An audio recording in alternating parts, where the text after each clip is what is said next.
Hey everyone, it is March 26, 2017, and we are now up to episode 7 on Into the Badlands, season 2, episode 1.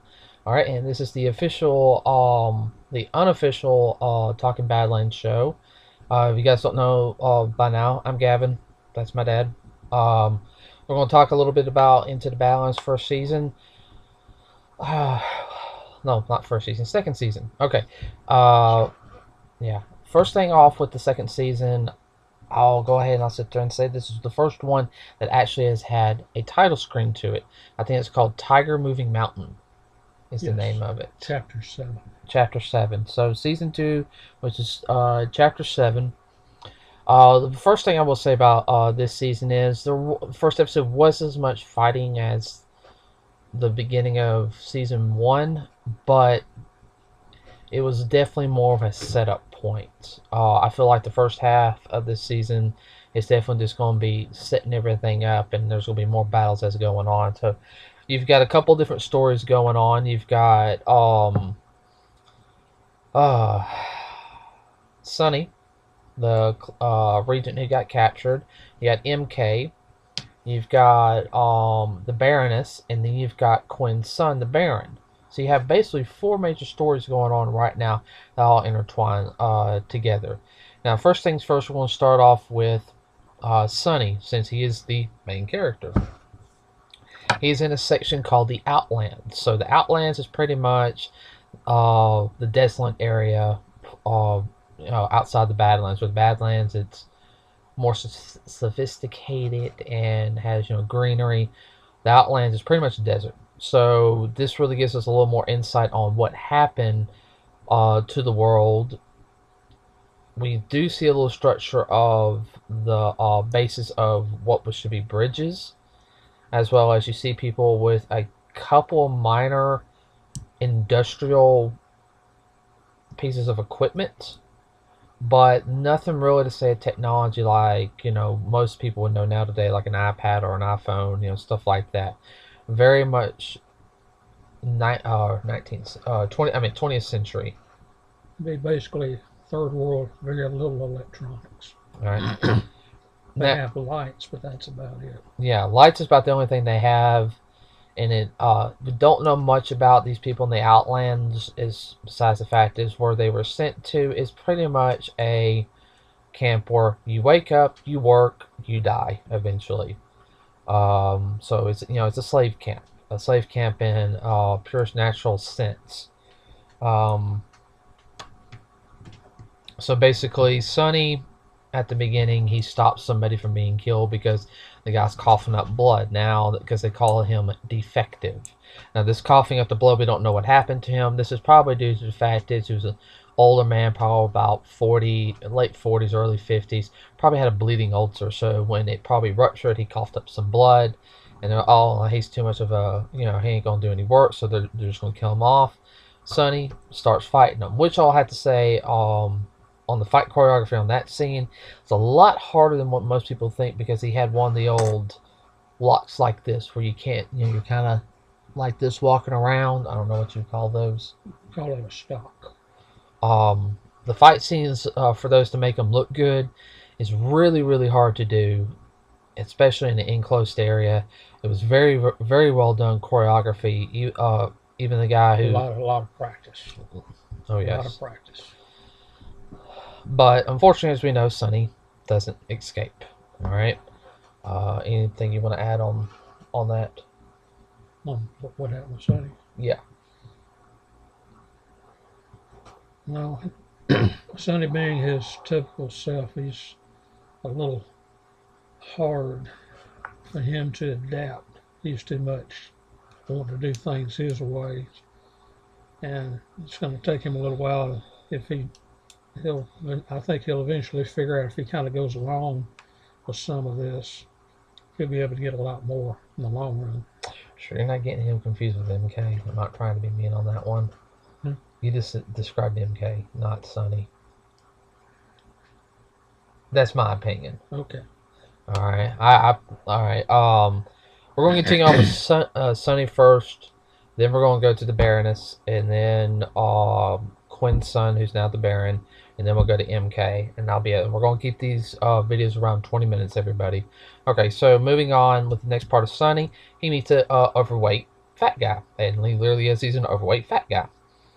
Probably got a little bit of muscle. Seems he sounds Irish to me. Could be. Can't remember his name on top of my head. They said it once, but he's an opportunist. He don't care. He wants to get out of there. He'll find any which way he can. So he says, he basically tells Sonny, "You can trust me." Probably can a little bit. He does find out Sonny was a clipper from the tattoos on Sonny's back. Well, unfortunately, you know, he kind of tells on Sonny. Just a little bit. Just a little bit. He tells the boss of the slave camp. Now, something that we didn't say earlier is if they have a quota they have to meet when they're digging.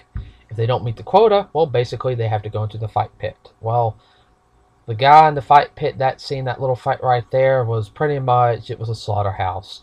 I think they bumped up on the realism of the fight scenes more on what would happen. I mean, like when their head gets crushed. I mean, you know, pretty much. A little more bloodier than this time around. But it's realistic in a sense. I mean, they're getting stabbed. I mean, you're going to have blood and all that type of sense. I personally think Sonny's going to beat the crap out of the guy and they're going to escape. I mean, that's just me. Yeah.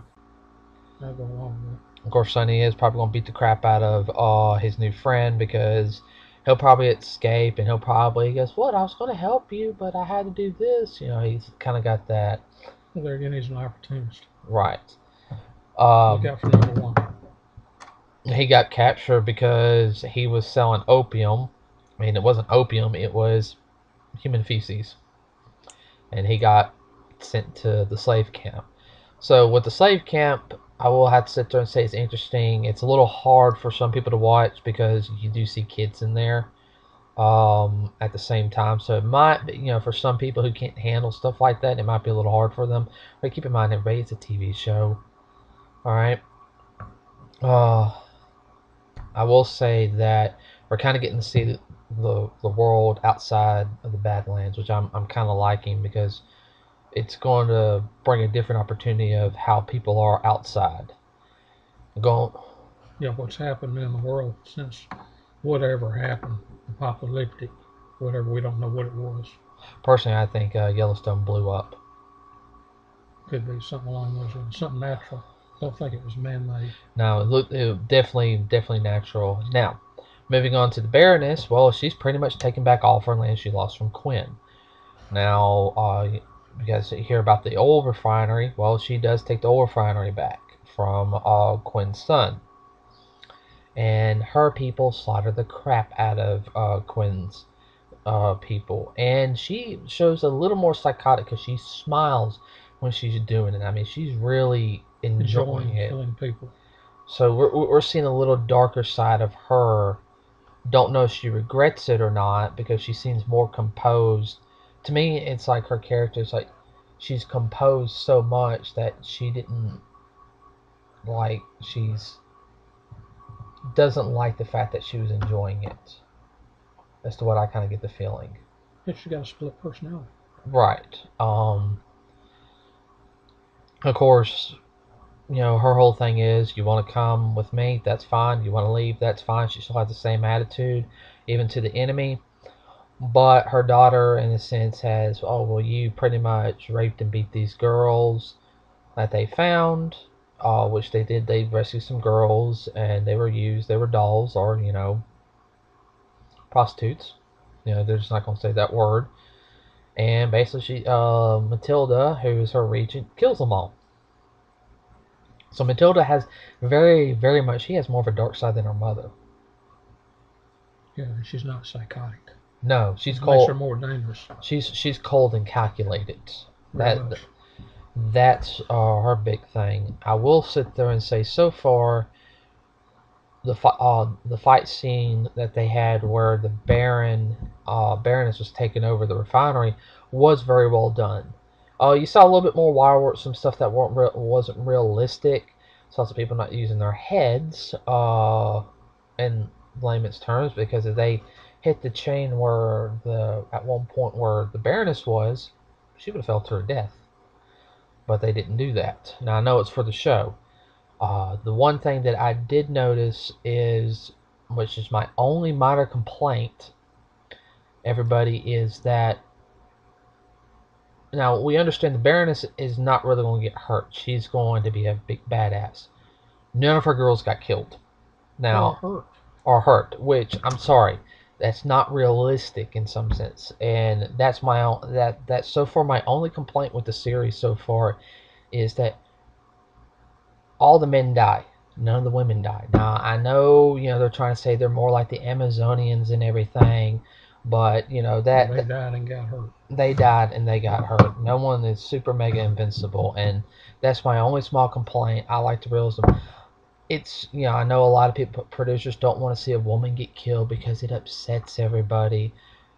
I enjoy seeing a woman getting killed in a movie and everything. Now, let me rephrase that, okay, for not to be like I'm sexist or anything. I mean, the realistic. You got a female fighter here and a male fighter. The woman gets killed.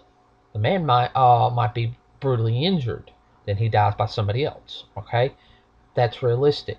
Okay, now, or you have one guy fighting off against 5 women. Now, keep in mind, he's probably a bad guy. Okay, or a good guy. He kills at least 2 or 3 of them or injures them. They're going to get injured. They're going to die, men and women. I don't like when where it's Disney, in a sense, like, oh, everyone's going to live. We're not going to hurt them. No, if you want a show like this, you got to make it realistic. I would like to see, because the only people that died that are the widow's people are the men. Yeah. Any man that follows the widow, they die, not the women. I have a problem with that. That's me. And I like a lot of female martial artists. There's a lot of female martial artists who can kick my butt, and that's fine by me. I like to learn from them. But I like that sense that if they're skilled, yeah, but they got to get injured. That's me on that portion.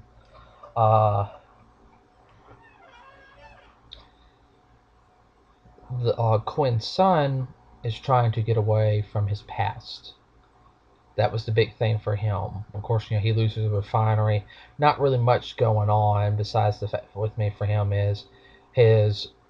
He does have some loyalty from his Clippers and Cogs, but he's losing it. The Baroness is really coming in and very much playing a political game at the same time, where she's sitting there saying, "You can do what you want. You're free. Everyone's going to have a chance to choose their own life if I have my way." So she's automatically getting followers. Yeah, well, she takes care of you, providing you don't cross her. That's basically what it boils down to. You do whatever you want to do, so long as it's something that she approves of. Now, getting on to MK. MK's has been training. Now, keep in mind, which is something I didn't say, this is happening 6 months after the first season end. Okay, now you can interject at any time. They're basically training in a monastery, up in the mountains somewhere. We're kind of guessing it might be in Texas now. We'll have a whole episode of where that is later once we get some more information. But he's supposed to be learning to control his powers, but he's not. He still gets cut, and well, he still goes into rage mode. Well, he's still just a teenager. He hasn't. Yeah, no, I agree. Yeah. He meets somebody who has the same power as him, but he talks about his clan, and he's seen the other side of the spectrum. One before I sit there and say is, the guys like, killing don't bother me. They were going to kill me, so I killed them. So that kind of bothered MK a little bit, but bothered him even more. So the guy would sit there and say, I had the best tent, the best clothes, the best food, the best women. He enjoyed doing what he did. He's like, He's like a super clipper. not now. I wouldn't say super clipper. He has the attitude, you only live once. I'm gonna live the best life I can. When I die, I die. I don't want to live forever and be an old man in this world. And that kind of bothered MK. Yeah, live for today. yeah, live for today, die, you know, type of, mentality. right. Sorry, everybody. Now, the master, when she's introduced, it's she has that attitude when she's introduced. Hey, how you doing? Pretty much, is like, what are you doing here? Because MK finds Sonny's compass. Now, when he finds Sonny's compass, he's like, this was my friend's, and she says everything pretty much that he told his trainer. And take MK off. He finds out basically that he can leave wherever he wants to, but he has to pass the test. Now, you can already sit there and tell that the master, she's a black female. I don't have a problem with this because the way they introduced her to me was very well done. Yes. She didn't come across overpowering or anything. She came very much like a martial arts master would. She came in very calm and collected, saying, no, yeah, you know, she didn't talk down to MK. She talked to him like he was a person, like one-on-one. Something that I think the show did very well, and the fact is between a teacher and a student. Teachers are never going to look down on their students when they first teach them, not unless they're being idiots. Um, but she very much just talked to him one-on-one and said, I'm going to listen to you, but you got to listen to me at the same time. Uh, Well, yeah, she was going to show him. He is so focused. He's wearing blinders. All he wants to do is just get out of there and go home. right now, he basically gets cut. He gets mad, throws a punch at her. She catches it with her left hand and hits him 3 times like this. Now, if you guys are anime fans like me, it kind of reminds me of Neji's style from Naruto. Mm-hmm. Now, keep in mind, if you guys are anime fans and you know who Neji is, his style hits on acupuncture points or chakra points. And she hit 3 major chakra points in him: the Dan, the voice, and here. 1, 2, 3. She went the other order though. Yeah, she went 1, 2, 3. And then, of course, she woke him up and basically sat there and told him, you still have a lot to go. And MK was upset, but he understood. He didn't, But the problem was when she pulled her sleeve back, her bone was sticking out right here from when she caught the hand. Yeah, so basically, and it was a clean. The biggest thing it wasn't a splinter break. It was a clean break. When she caught it, it snapped. It came up. She pushes it back down in, which, oh my gosh, that had to hurt. And then she heals it. And then she heals it. So she's very, very powerful. But she's probably, I think she's MK's polar opposite. Where she's more of the healing art, he's more of the destructive art. Could be. But, so introduction of her character, I really liked. MK's still a little butthole. But he's got a lot to learn, and she just let him know right then you're not ready to leave. Yeah. Now the biggest thing was Sonny's son was born. Major spoiler. Make sure you watch the episode. Of course, her son is Sonny's son's hand to Val, his girlfriend slash wife. Basically, the guy says it's a boy and hands it to her. It's Quinn. Now, if you guys remember, Quinn got stabbed by Sonny. He got run through and through. So, but the one thing I noticed, then she must have saved him, and then he had a little mark up here. So I'm kind of wondering if she removed the tumor or not. She could have, going back to season 1 where he found out he had a brain tumor. And her teacher was the one that found it, and she may have. That was her parents. Something about parents and teacher. Right, so she probably, while he was out, she saved him. Oh, well, might as well just go ahead and remove that at the same time, because he's already was probably out of it. So, the biggest thing I'm looking speculation for this season is, I think Matilda's gonna be a little darker, and I think eventually there's gonna be it's going to worry the widow. Her mother. As much as the widow, as much as cold she can be, I think she really does care for Matilda. Not using her as a tool. I think she really does care for her. Well, this is going to be a major blowout between the two. Maybe not this season, but I see season 3. I can see it. But I can see it more. The fact is, I think she has more problems expressing the feelings to Matilda. Yes. Like she's trying. She really is trying. Yes. I feel like MK will eventually show up near the end, or he'll run into Sunny. I still feel like Sunny has got something. There's something about Sunny. I think he could be some kind of, So just clip or something special about him. Also. Yeah. Quinn showing back up. That's definitely. That was a shocker. I'm looking forward to see what Quinn does. Quinn is the. I mean, he's a good bad guy. I mean, he really is. He manipulates. He backstabs. He'll run you through. He'll tell you flat up what he's going to do and do it. He won't lie to you, on some things. But let's see. I think we'll have to see. I'm really interested about Sonny. How direction he's going to do. I want to see what Quinn's son's going to do now, especially when he finds out Daddy's alive. I think that's going to be interesting. That's going to be an interesting feud. Cool. The weird thing is Quinn's wearing all black now. So now the one thing that we saw in the preview for the next time is you saw some more. It looks like the Baron and Baronesses. I mean, like you. Yeah. A meet. So I think next episode we get to see more of them. We might get to see all of them. So I'm really interested in seeing that. Everyone, don't forget, like I said, this is being done on Sunday. We'll have the next episode done a little later this time. I apologize. That's partially on my fault here because I've been really tired. Everybody, I apologize about that. We will have these done every Wednesday.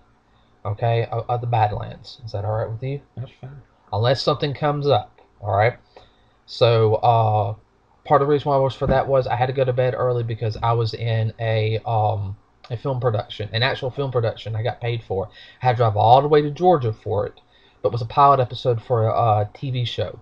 I am not going to say much about the TV show because if I got anybody from the casting agency watching this, I'm not going to spoil anything about it. But when it does come on, everybody, I'm going to promote the crap out of it because I would like for it to succeed. Okay? Not just because I'm in it, but because if we can sit there and help promote programs that are coming out of different areas, that looks good in general, especially as people who want to make a living out of going into filmmaking or be behind the scenes type of stuff. With that said, remember to look us up on Facebook, Strong Path Productions. Before we end, do you have anything you want to add on? I know you've been kind of quiet this time. Well, one thing I see, it's going to be very interesting, because Quinn's got to escape. But when he does escape, and the big guy's going to go with him, no doubt about that, in my opinion. And that's going to be a heck of a journey, them trying to get back to quote-unquote Badlands. Mm-hmm. Are you talking about Sunny? Yeah, I'm talking about Sunny. Okay, all right. I want to make sure I was following you. Continue, like I was saying, find us on Facebook. You can find me on Facebook, Shinto Shiranu. That's ShintoShiranui cosplay. I'll change the name up here pretty soon, but that's my page where you guys can find me and message me. You can also find me on Instagram, same name, Shinto Shiranu. But also, everybody coming up, we have a couple of videos that are going to be popping up more here on this channel here pretty soon. Tomorrow we'll be posting our review for Logan, and later this week we'll have some of our stuff that we've been behind on, which we'll have that up and running. So also in a couple of weeks we'll have a video on our Strong Path Productions YouTube page. So if you like us, please go down there, hit the like button below, as well as hit the little subscribe button and that little notification bell that YouTube has for us, so you can see anything new that comes up. So next episode will be on Wednesday, which will be the 29th So we'll keep it up to date. And here soon, everybody, which I'm working on it, we're going to not be using the camera off my laptop. We're actually going to be using my film camera. My Camera. want to hand it to me real quick? It's right there, right behind you. We'll be using this bad boy right here. This is the one I use for all of our cosplay interviews. I've been trying to figure out an easy setup for us to take up and down. So here pretty soon we're going to be using this, so it'll be a lot higher qualities. Stick with us, everybody. So until the next episode of the Unofficial Talking Badlands, remember also check it out on AMC Sunday nights at 10/9 Central. Let the people know on AMC that we do this show and support the love of the TV show so we can get more episodes, a couple more seasons. Badlands comes between The Walking Dead and The Talking Dead. So, hey, who knows, guys? You let them know that we're doing this. We might be able to be on AMC one day. Which I would like to do that. I like to interview the cast. So, That would be fun. all right, everybody. Have a good day.